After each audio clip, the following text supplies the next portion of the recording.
जिल्हा परभणी, तालुका गंगाखेड, जिल्हा परभणी, तालुका गंगाखेड आणि गाव छोटस हातगाव या ठिकाणी एक कुटुंब राहतं.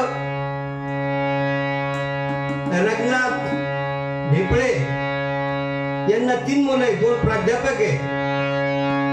पहिला बालासाहेब, दुसरा नंबर केशव आणि तिसरा युवराज. यांच्या वाटण्या करण्यासाठी ते एकांतात बसले. आपण आपलेच बसले, कोणाला न बोलवता.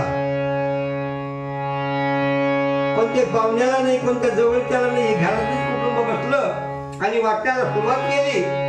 आणि वडिलांना मुलं म्हटले की वडील जसं म्हणतील तसं त्याप्रमाणे वडिलांना वाटण्या गेल्या. की 2 जे प्राध्यापक होते बालासाहेब आणि युवराज यांना 3-3 एकर जमीन दिली. आणि जो केशव होता तो शेतीमधला होता की त्याला 10.5 एकर जमीन दिली. आणि त्या जमिनीमध्ये 50 झाडं, आंब्याचे, विहीर, बोर हा सर्व त्या शेती करणाऱ्याला म्हणजे केशवला दिल्या. कारण विचारलं असं बसल्यानंतर की असे कशा वाटण्या केल्या. त्यावेळेस त्यांचे वडील भाऊ रघुनाथ ढेपळे हे म्हणाले की त्यांना प्रत्येक महिन्याला पगार आहे आणि प्रत्येक महिन्याला यांचं खळ आहे आणि ही जमीन म्हणून ही मधल्याला म्हणजे केशवला देण्यात येत आहे.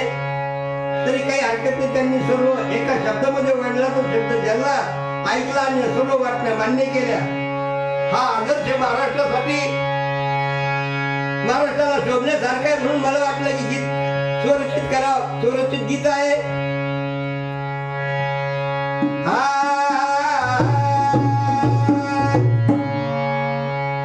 जिल्हा परभणी, तालुका गंगाखेडला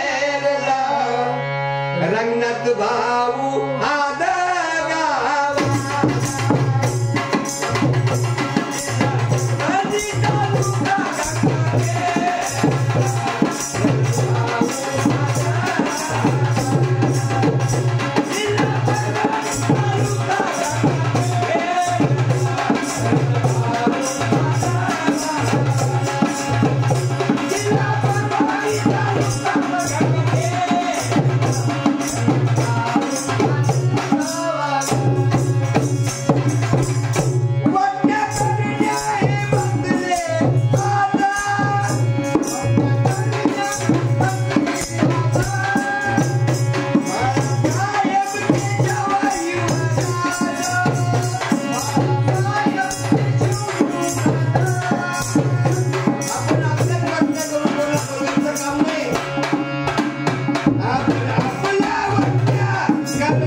एवढंच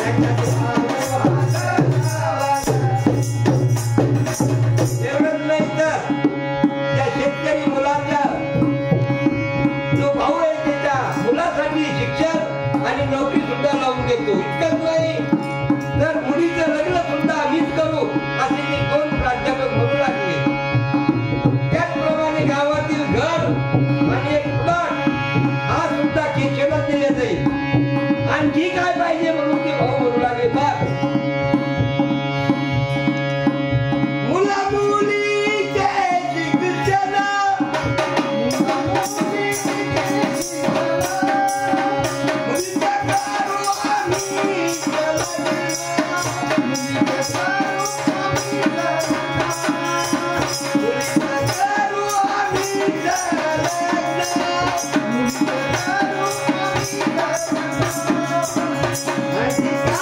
Bye.